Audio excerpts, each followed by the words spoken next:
Prometido es deuda, estamos aquí con un invitado especial que nos va a hablar acerca del tema de la problemática de los tiburones en el Ecuador. Cris, por favor, preséntanos a nuestro invitado. Claro, damos la bienvenida a Alex Hearn, profesor e investigador del Colegio de Ciencias Biológicas y Ambientales de la Universidad San Francisco de Quito y miembro fundador de la red regional Migramar. Muchas gracias, Alex, por aceptarnos esta invitación. Muchas gracias a ustedes por invitarme. Un gusto. Aparte de darte la bienvenida, Alex, quería hacerte una pregunta así como súper chiquita y rápida para iniciar esta conversación. ¿Qué significa para ti el océano y desde cuándo te diste cuenta que te gustaba trabajar en este tema de los tiburones y el mar? Bueno, me cuesta hablar del océano estos días porque llevo 13, 14 semanas encerrado en casa y lo más cerca que llego al mar son las fotos de cuando iba a bucear. Para mí el océano es todo, ¿no? Estamos en un planeta azul, cubre el 70% de la superficie, nos da la vida a billones de personas que vivimos del mar, ya sea haciendo investigación, haciendo pesca, transporte. Realmente es la sangre del planeta. Entonces, el océano lo es todo. Y es también el misterio, ¿no? Lo conocemos tan poco. Y puede llegar a profundidades de 12, 13 kilómetros de profundidad. La profundidad promedio es 4 kilómetros. Y yo he bajado en submarino 200 metros. Y la mayoría de las personas llegan buceando 30 metros. Es que estamos recién conociendo la superficie. Entonces, es misterio, es pasión, es vida, es todo. Qué increíble. Yo quería preguntarte, ¿por qué es tan importante cuidar a los tiburones? Bueno, los tiburones en particular, a ver, el océano, como todos los ecosistemas, tienen un balance muy fino entre todos los seres vivos que componen ese ecosistema. Y en el mar, los tiburones, y hay 500 especies de tiburones, ¿no? Entonces, cada uno es diferente, pero en general suelen ser depredadores. Y los depredadores son muy importantes porque controlan las poblaciones de sus presas. Entonces, si los quitamos, las poblaciones de las presas pueden explotar y puede haber impactos más abajo en la cadena trófica. Puede haber eso se llama una cascada trófica. Entonces, sí es importante conservarlos, asegurarnos de que haya una población saludable de depredadores y eso, por ende, nos da una población saludable general, ¿no? Un ecosistema saludable. Pero bueno, va más allá de eso, ¿no? Los tiburones aparecieron hace casi 500 millones de años. O sea, cuando aparecieron los dinosaurios, los tiburones ya eran viejos aquí. O sea, realmente son una ventana a nuestro pasado en este planeta, a la evolución de la vida en este planeta. Y han sido muy exitosos, 500 millones de años. Y solo ahora están en problemas. Y claro, el problema somos nosotros. Qué terrible, ¿no? Es un problema muy grande y en ese sentido, ¿cuántas especies de tiburones tenemos en Ecuador versus las que hay en el planeta? Bueno, en Ecuador, como no podía ser diferente con la Tierra, un país tan pequeño, tenemos una sobrerepresentación de tiburones. Somos un país tan chiquito, pero tenemos 60 tiburones de los 500 que están registrados, es decir, más del 10%. Y tomando en cuenta el tamaño de nuestro mar, pues es una sobrerepresentación. Entonces, sí hay 60 o más especies. En Galápagos hay unos 30 y pico. Y habitan todos los hábitats marinos, ¿no? Desde las bahías de manglar hasta lo más profundo. Y tenemos de lo más grande, tenemos tiburones ballena que miden 12, 13 metros y son planctívoros. Tenemos tiburones tigre que son depredadores tope y tenemos tiburones chiquitos de apenas medio metro que son de las profundidades. Entonces hay de todos los sabores. Yo quería preguntarte justo, comentábamos que los tiburones estaban aquí mucho tiempo antes de que aparezca el humano y justo el humano se volvió su principal amenaza. ¿Por qué está pasando esto? ¿Por qué realmente hay ahorita este mercado de las aletas de tiburón? ¿Por qué realmente estas aletas son tan codiciadas por el humano? Bueno, tiene dos partes de respuesta. Primero, ¿por qué los tiburones se ven amenazados cuando hay otros peces que no?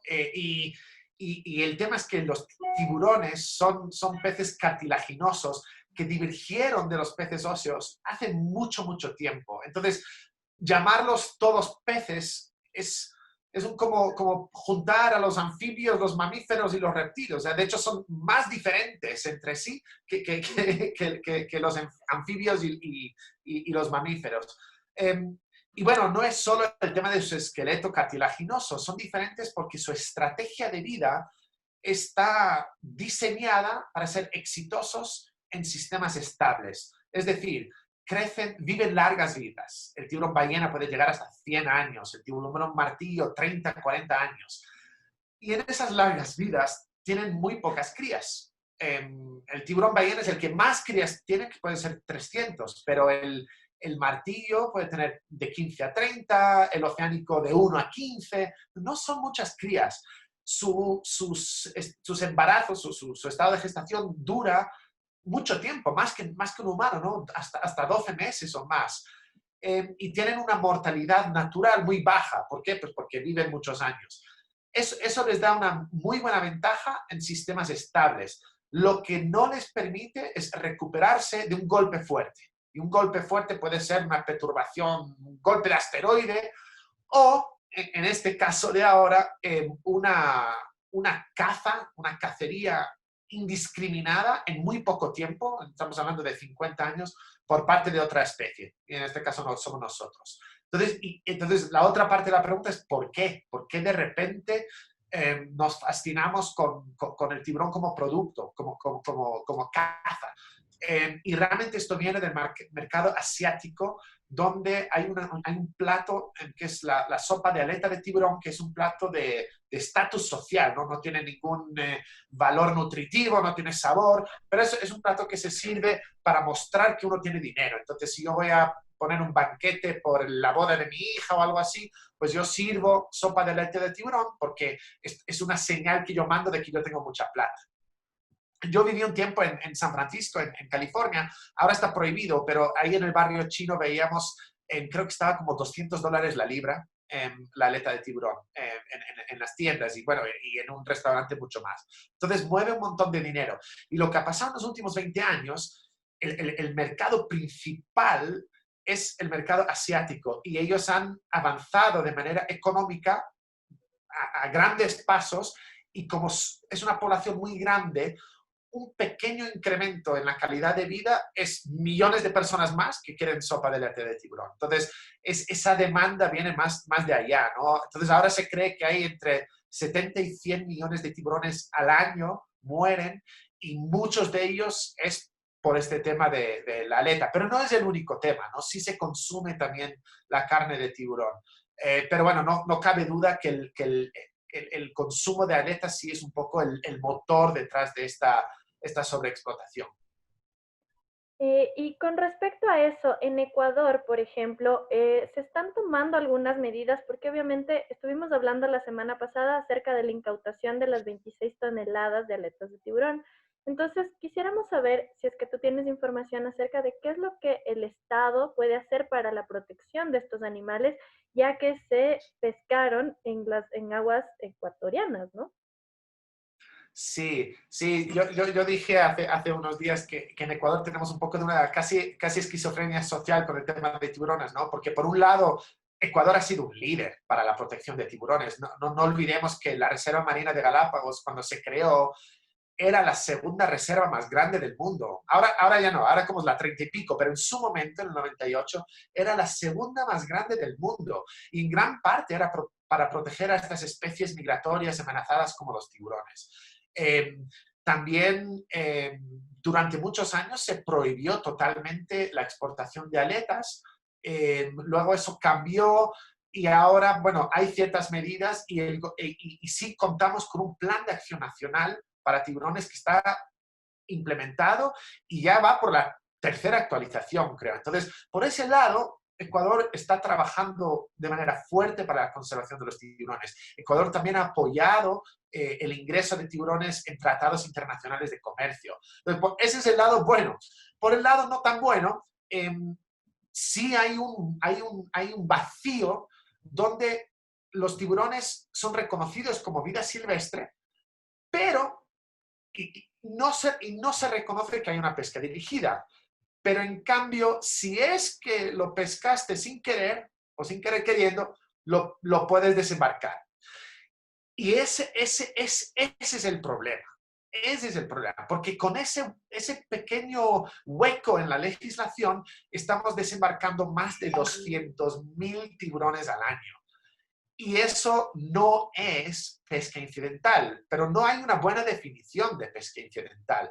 Entonces es como si, no sé, en la mañana me despierto, abro las ventanas y digo, voy a pescar, pero espero que no caiga ningún tiburón y luego regreso con tiburón, no, pues, incidental. Entonces ahí es un poco donde ha habido el problema. Y no es solo eso, sino que también hemos metido a todos los tiburones en un solo saco, ¿no? Y como les decía, hay 500 especies de tiburones, aquí hay 60, algunos están críticamente amenazados, otros no, unos son comerciales, otros no. Entonces, sí había que empezar a tratarlos especie por especie. Y por eso, si bien es cierto que este incidente de hace 2 semanas llamó mucho la atención, yo no creo que había nada fuera de lo normal en las cantidades. Lamentablemente, yo no entiendo por qué el señor que exportó lo exportó de manera, no lo exportó de manera incorrecta, porque si yo fuera exportador de aletas, o sea, simplemente compro las aletas a los pescadores que tienen su certificado de monitoreo, las voy acopiando y las mando, cojo la documentación CITES, en el caso de que sean especies de CITES, y ya. Es que no tiene más misterio. Entonces, no entiendo, primero, por qué el exportador no cumplió, porque hay la forma de hacerlo bien, y tampoco entiendo por qué la gente se sorprendió de que efectivamente estamos exportando un montón de tiburones. Y ahí está el problema. No hemos sabido hasta ahora realmente regular eso. Y todo eso parece que está empezando a cambiar. Y por eso la declaración o el anuncio del viceministro de Pesca el lunes pasado fue muy bien recibido. Era muy necesario. Y fue un anuncio muy bien pensado, porque es verdad que tenemos cientos de kilómetros de costa, no tenemos los recursos tal vez para estar controlando 24 horas al día todas las playas, todos los muelles. Pero lo que hace ese anuncio es que pone un poco la responsabilidad de la conservación de los tiburones en todos, en los consumidores, en los pescadores, en los aduaneros, en los muelles. Es una responsabilidad compartida de todos. Y además empieza a desagregar los tiburones especie por especie. Y por eso anuncia inmediatamente prohibiciones de comercialización y exportación de las especies que están críticamente amenazadas. Pero luego también crea un comité multidisciplinario para empezar a trabajar en base al Plan de Acción Nacional en una cosa que se llama los DEMP, que son los dictámenes de extracción no perjudicial. Entonces, para estas especies, que justo fue este decomiso, que son las rabonas y los sedosos, están en CITES. Los países que somos signatarios de CITES tenemos que sacar un dictamen de extracción no perjudicial. Normalmente, eso es un valor. Decimos, nosotros como país hemos hecho un estudio y podemos demostrar que podemos exportar X cantidad de producto sin perjudicar a la población. Y eso es lo que ha faltado hasta ahora. Hay un par de documentos, pero realmente son un poco pobres y además están vencidos. Entonces, es el momento para realmente trabajar eso de manera técnica, multiinstitucional y empezar a poner especie por especie. Entonces, yo francamente aplaudo la iniciativa desde el principio hasta el final. Me parece muy buena iniciativa. Sí, realmente como dices, el tema de las 26 toneladas a la gran mayoría de personas asombró que esa cantidad haya salido, cuando dices que en realidad es una cantidad que podía haber salido incluso legalmente del Ecuador. Y creo que esto demuestra que realmente el ecuatoriano no sabe la realidad de los tiburones, no sabe realmente el peligro al que están ahorita expuestos. Y creo que es importante que realmente actividades como las que tú haces muestren realmente cuál es la situación del tiburón y que la gente también empatice con el tiburón, porque creo que mucha gente a veces no empatiza tanto con el tiburón como lo hace con otras especies. Y, por ejemplo, vi igual una actividad que habías hecho del tiburón Martí, creo que era, de la Sí. tiburón martillo, una actividad con niños que me pareció excelente porque vi realmente una muy buena acogida de parte de los niños. Y creo que es importante también empezar esa educación, ¿no es cierto?, desde los niños, para que los niños también vean esta importancia de los tiburones y vean en realidad cuántos tiburones tenemos aquí en el Ecuador y que realmente es importante protegerlos. Entonces, justo por ahí va mi pregunta. ¿Cuáles especies en el Ecuador están realmente más amenazadas? Sí, sí, a veces pienso que los tiburones son las ballenas del siglo XXI, ¿no? Cuando yo era pequeño, en los años 80, todo era, salvemos a las ballenas y ahora quisiera que la gente piense lo mismo con los tiburones. Más que nada también porque muestran pesca responsable. Uno puede llegar a más mercados con pesca responsable y también son una fuente importante de ingresos. O sea, el buceo con tiburones aquí es el mejor. O sea, Galápagos es de lo mejor del mundo y la costa podría llegar a serlo. Lo que pasa es que ya no hay tanto, ¿no? Perdón, ¿cuál era tu, tu pregunta sobre Marty? Mi pregunta era más o menos qué especies en el Ecuador están realmente más amenazadas. Sí, Ajá. las especies más amenazadas, bueno, el tiburón martillo, el tiburón martillo que tenemos en Galápagos, que bueno, también está en la costa, que es Martí, ahora está críticamente amenazada. Y lo que apena mucho es que esta especie en el 2000 fue catalogada como near threatened, que en español quiere decir casi en peligro, por la lista roja de la OICN. Y en el 2007 o 2008 hicieron una revisión y le pasaron a amenazado. Y el año pasado hicieron una nueva revisión y ahora está críticamente amenazado. Entonces, durante 20 años, a pesar de nuestros esfuerzos de reservas marinas, incluso el gobierno en el 2013 pasó restricciones para esta especie, a pesar de todos nuestros esfuerzos, las poblaciones han seguido bajando. Entonces, eso es una. El otro sería el tiburón ballena, que también Galápagos es único en el mundo, donde tenemos agregaciones de hembras enormes. Aquí también en la costa se lo ve al tiburón ballena. Hay unas escenas preciosas de comunidades intentando devolverle al agua a un tiburón ballena que ha sido varado, capaz por un golpe de un barco grande. ¿Qué más? El tiburón oceánico es otra especie que de hecho fue ahora el viceministro anunció que era una de las especies que no se iba a permitir la comercialización. Esta especie, no sé cómo está en Ecuador, pero por ejemplo en el Golfo de México su población está al 1% de su población virgen. O sea, eso para mí es una extinción ecológica. Puede que haya algunos individuos por ahí, pero el rol de esa especie, seamos sinceros, no lo está desempeñando. Entonces, yo diría que esas son las tres especies más amenazadas. Y probablemente quisiera añadir ahí el pez sierra, que bueno, es un pariente del tiburón, los pristis, que también muy pocos quedan. Yo me acuerdo el biólogo Jimmy Martínez, que estuvo encargado de la Subsecretaría de Recursos Pesqueros, que él fue instrumental en las primeras medidas para la protección del tiburón. Lamentablemente nos dejó hace unos años. Él se emocionó mucho en el 2014 o 2015 cuando reportaron un pristis vivo y era el primero que se reportaban años, ¿no? Pensábamos que ya no lo teníamos. Entonces sí tenemos algunas especies que realmente merecen de este tipo de protección que se ha anunciado hace poco. Gracias, Alex. Bueno, esta noche estamos, para los que nos están escuchando, estamos con Alex Hearn hablando de la problemática de tiburones. Y mi pregunta es la siguiente. ¿En Ecuador se consume estos animales? Sí, en Ecuador sí consumimos tiburón. Y yo quisiera separarlo como en tres tipos de consumo, ¿no? Hay gente que consume tiburón. ¿Por qué? Porque es una carne no muy cara, es barata. Se lo consume en ceviches o con bastante sazón, porque no es una carne muy sabrosa, porque de hecho el tiburón tiende a, cuando se estresa, tiende a casi autoenvenenarse con amoníaco, es como orina.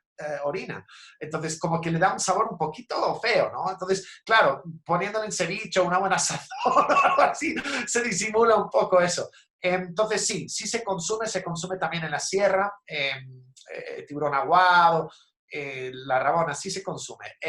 Luego hay otra gente que lo consume, pero no se da cuenta de que es tiburón, porque se llama otra cosa como toyo, cazón, bolillo. Eso es tiburón también. O sea, seamos absolutamente claros. Y eso pasa incluso en España. Mi hermano hace 2 años fuimos a comer a un sitio de tapas y pidió un cazón en adobo. Y yo me quedé mirando, ¿qué haces?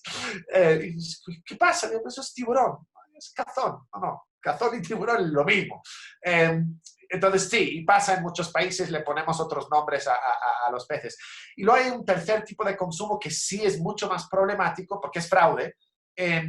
Y eso es cuando el tiburón, cuando sube la sierra en camioneta, mágicamente se convierte en otra especie.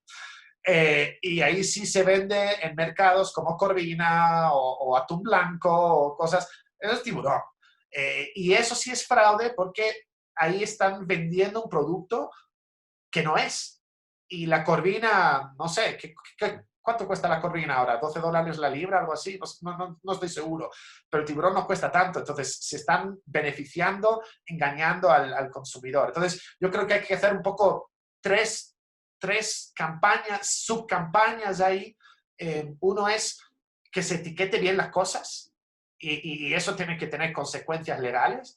Otro es educar a la gente, informarles qué es lo que están comiendo cuando piden toyo, cazón, etc.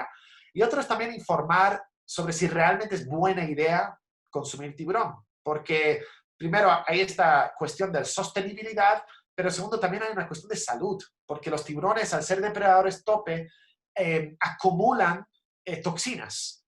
Y sus niveles de mercurio están más o menos en el borde de lo que es aceptable para la salud humana. Entonces, como si le pegaras un mordisco a un termómetro. Los niveles de mercurio no son muy buenos. Entonces, hay que pensar por el lado del consumo responsable y hay que pensar por el lado también de la salud humana si realmente queremos estar consumiendo estos peces. Y por el otro lado, hay que fomentar y apoyar a las iniciativas de pesca que evitan al tiburón. Justo ya me respondiste a la pregunta que te iba a hacer acerca de los metales pesados. ¿Tú crees, o sea, realmente como mencionaste antes, el tema de, por ejemplo, una pesca sostenible o tal vez dar otra opción a los pescadores al momento de trabajar con tiburones, hacer más bien un tema conjunto con los pescadores, por ejemplo, avistamiento de tiburones, todo este tipo de iniciativas, tal vez hay alguna iniciativa acá así en el Ecuador o no la hay? Yo creo que se está empezando un diálogo. Yo creo que las declaraciones de la otra semana marcan un principio y un principio muy colaborativo, porque se habló de crear incentivos para pescadores. Hay algunas iniciativas que podemos ver en otros países. En México, por ejemplo, una de las reservas marinas más emblemáticas, que es Cabo Pulmo, de hecho lo usan casi como póster, como ejemplo de reserva marina, donde había una fuerte pesca de tiburones, ahora hay buceo con tiburones. Y los mismos pescadores son parte de esa industria. Pero hay también como hacer pesca sostenible evitando a los tiburones. Lo que no le veo muy factible es una pesca sostenible de tiburón. Hubo un estudio hace poco que creo que el 8 o el 11% de las pesquerías de tiburón a nivel global podrían ser sostenibles, pero no es que lo sea, es que podrían ser, pero carecen también de planes de manejo. Realmente esa especie no se da, ese grupo de especies no se dan para el consumo. Entonces, cuestiones como, por ejemplo, vincular procesos de pesca responsable con pequeños comercios de turismo, de consumo, donde uno pues abre esos mercados, sobre todo que estamos saliendo ahora del coronavirus. ¿Cómo vamos a reactivar la economía pensando un poco en otro mundo, ¿no? El coronavirus, yo sé que fue terrestre, pero realmente fue un poco una llamada de atención de parte del planeta, de que realmente nuestra forma de sobreexplotar, de juntar animales vivos en mercados, de romper las fronteras con zonas pristinas, pues acarrea consecuencias, ¿no? Entonces yo creo que si queremos aprender de eso, podemos ir de la mano el consumidor con el pescador responsable y fomentar esa relación. Y yo creo que al final ganan todos. Y por ahí creo que van los tiros. Muchísimas gracias, Alex. Este realmente es un tema apasionante, es súper extenso y lastimosamente tenemos corto tiempo, pero nos gustaría también invitarte quizá en alguna otra ocasión que nos acompañes a continuar hablando de tiburones. Para finalizar este segmento, no sé si nos podrías dar un mensaje final a los radioescuchas acerca de este tema que hemos hablado esta noche. Sí, creo que mi última reflexión sería que me parece muy parecido lo que ha pasado con el tiburón que lo que pasó con el pepino de mar hace 20 años en Galápagos. Realmente paremos un momentito y pensemos, ¿quiénes realmente se están enriqueciendo de esta industria? Son comerciantes que viven al otro lado del mundo. Son comerciantes que tienen un montón de dinero, de recursos, de influencia, y se están enriqueciendo a costa de nuestro patrimonio nacional. Eso me parece que debería ser inaceptable para todo ecuatoriano. Y creo que con esa reflexión les dejo. Muchísimas gracias, Alex. Fue una información magnífica siempre saber de tu trabajo y como dijo Shadi, esperamos tenerte en otros programas. Y con esto terminamos nuestro programa de hoy de Pico a Pico. Les vemos la próxima semana, estaremos hablando del Yasuní, así que no se lo pueden perder. Muchas gracias. Muchísimas gracias a toda nuestra audiencia y nos vemos la próxima semana, el lunes a las 9 de la noche por la radio de la Asamblea.